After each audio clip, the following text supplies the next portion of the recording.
Hello, ഞാനിന്ന് വന്നിരിക്കുന്നത് എൻ്റെ ഫ്രണ്ടിൻ്റെ ഒരു എക്സ്പീരിയൻസ് ഷെയർ ചെയ്യാനേ.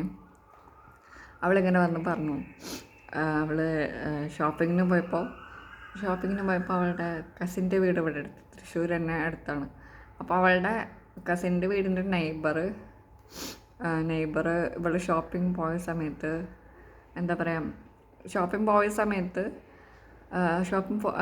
ഉള്ളിലേക്ക് കയറി തിരിച്ച് വരുമ്പോൾ ആ ചേട്ടൻ ഇങ്ങനെ കണ്ടു. ചേട്ടൻ കണ്ടിട്ട് ആ കസിനെ വീടിൻ്റെ അടുത്തുള്ള ആ കസിൻ്റെ വീട് ഈ ചേട്ടൻ്റെ വീടിൻ്റെ അടുത്താണ്. അപ്പോൾ ആ കസിനെ വിളിച്ചിട്ട് പറയാം, ഇങ്ങനെ ഈ കുട്ടി ഇങ്ങനെ കടയിൽ കയറി ഇറങ്ങുന്നുണ്ട്, മീൻസ് ഇവിടെ ഉണ്ട് എന്നിട്ട്. അപ്പോൾ അവൾ കൂളായിട്ട് ആ കസിനോടൊക്കെ സംസാരിച്ചു. എന്നിട്ട് അത് കഴിഞ്ഞ് തൃശ്ശൂരായിട്ടോ സംഭവം ഉണ്ടായത്. എന്നിട്ട് അത് കഴിഞ്ഞ് വീട്ടിലെത്തിയപ്പോൾ അവൾക്ക് ഒരു വീട്ടുകാരായാലും ആരായാലും ഒരു സമാധാനം എന്ന് പറഞ്ഞ സംഭവം തന്നെയില്ലേ. ഇത് ഈ ഷോപ്പിൽ കയറി ഇറങ്ങിയെന്ന് പറഞ്ഞിട്ട് ഇങ്ങനെ ഇങ്ങനെ ദേഷ്യപ്പെട്ട് സംസാരിക്കുക. ഇങ്ങനെ നീ ആരുടെ കൂടെയൊക്കെയോ കയറി ഇറങ്ങിയെന്ന് ആൾക്കാരിങ്ങനെ പറയുന്നുണ്ട്, ഞങ്ങളെ വിളിച്ചിട്ടുണ്ടായിരുന്നു, നീ ഇങ്ങനെ ഷോപ്പിൽ നിന്നും ഒരുത്തൻ്റെ കൂടെ ഇറങ്ങി വരുന്നത് അങ്ങനെ പറഞ്ഞിട്ട് ഒരു ഒരു സദാചാരം പോലെ ആൾക്കാരിങ്ങനെ പറഞ്ഞുകൊണ്ട് നടക്കുക.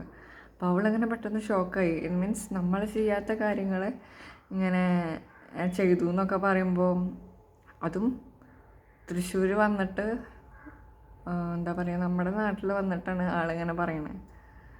ആളുടെ വീട് വേറൊരു സ്ഥലത്താണ്. ആളുടെ വീടിൻ്റെ അടുത്താണ് കസിൻ്റെ വീട്. സോ നമ്മുടെ നാട്ടിൽ വന്നിട്ട് ഇങ്ങനെ ഇത്ര ഇതിൽ പറയണമെങ്കിൽ ആൾ ഒരുമാതിരി 5 മിനിറ്റ് ലൂസായ ആളല്ലേ. അപ്പോൾ അവളിങ്ങനെ എന്നിട്ട് വീട്ടിലെ സീനൊക്കെ കഴിഞ്ഞ് വീട്ടിലിങ്ങനെ പറഞ്ഞു, അങ്ങനെയൊന്നുമില്ല, അത് വെറും ഇങ്ങനെ ആൾക്കാർക്ക് ഒന്നാമത് ഒരു കാര്യം കേട്ടാൽ മതി, പിന്നെ അത് നാടുകൂടം പാട്ടാണ്. എൻ്റെ അനുഭവത്തിൽ അങ്ങനെ ഉണ്ടായിട്ടുണ്ട്. സോ ഇങ്ങനെയൊക്കെ ഉണ്ടായാൽ നേരിട്ട് ഞാൻ എന്നിട്ട് നേരിട്ട് എന്തായാലും അവനെ കൊടുക്കണം, മീൻസ് അവിടെ വെച്ച് തന്നെ കൊടുക്കേണ്ടതായിരുന്നു. എന്നിട്ട് അവൾ എന്നോട് പറഞ്ഞപ്പോൾ അവൾ പറഞ്ഞു, പിന്നെ അവിടെ വെച്ച് റോഡായതുകൊണ്ട് പിന്നെ ഒന്നും ചെയ്യാനേ മീൻസ് ഒന്നും പറഞ്ഞില്ല, ഞാനങ്ങനെ മിണ്ടാണ്ട് പോന്നു എന്ന് പറഞ്ഞു.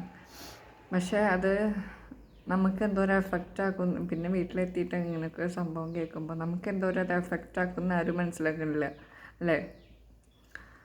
അപ്പോൾ എന്നോട് പറഞ്ഞപ്പോൾ എനിക്കൊരു ഇതായി, മീൻസ് നമ്മളൊരറിയാത്ത കാര്യം പോലും ആൾക്കാരിങ്ങനെ വലുതാക്കണമെങ്കിൽ എത്രത്തോളം ഇതായിരിക്കണം. അതും ഈ ഇപ്പോഴത്തെ ആൾക്കാരെന്ന് പറഞ്ഞാൽ ഫുൾ ഈ രാത്രി 10 മണി കഴിഞ്ഞാൽ മീൻസ് 7 മണി കഴിഞ്ഞാൽ പുറത്തിറങ്ങാൻ പാടില്ല, പിന്നെന്താ ഫ്രണ്ട്സിൻ്റെ കൂടെ കറങ്ങാൻ നടക്കാൻ പോകാൻ പാടില്ല, പിന്നെന്താ ഇഷ്ടമുള്ള വസ്ത്രം ധരിക്കാൻ പാടില്ല, ലിപ്സ്റ്റിക് ഇടാൻ പാടില്ല, അങ്ങനത്തെ കുറേ സംഭവങ്ങളുണ്ട്. പിന്നെ കറങ്ങാനൊന്നും പോകാൻ പാടില്ല, അപ്പം പീഡിപ്പിക്കും, അങ്ങനെയാണ് ടോക്ക്. സോ നമ്മുടെ ചിറകുകൾ അവർ വിചാരിക്കുന്നത് നമ്മുടെ ചിറകുകൾ എപ്പോഴും പാരൻസിൻ്റെ കെയറിലാണ്. പാരൻസിൻ്റെ കെയറിൽ വേണ്ട ഞാൻ പറയുന്നില്ല. പക്ഷേ അതിനൊരു ലിമിറ്റുണ്ട്. ആഫ്റ്റർ 18 years അവർക്ക് അവരുടേതായ ഇഷ്ടങ്ങളുണ്ടാവും, അവർക്ക് അവരുടേതായ വെസൻസ് ഉണ്ടാവണം. അവരും ഇങ്ങനെ ഒറ്റയ്ക്ക് നടന്ന് രാജ്യം കണ്ടാലായി മുന്നോട്ടുള്ള ജീവിതം എങ്ങനെയാണെന്ന് അവർക്ക് തീരുമാനിക്കാൻ പറ്റുള്ളൂ അല്ലേ. അപ്പോൾ ഇങ്ങനെയാണ് ഇവിടുത്തെ നാട്ടുകാരെന്ന് പറഞ്ഞാൽ ഞാൻ ഇപ്പോൾ പറയണത് എൻ്റെ ഫ്രണ്ടിന് ഇങ്ങനെ ഉണ്ടായ സ്ഥിതിക്ക് എനിക്കത് പറയാണ്ട് പറ്റില്ല. എന്താണെന്ന് വെച്ചാൽ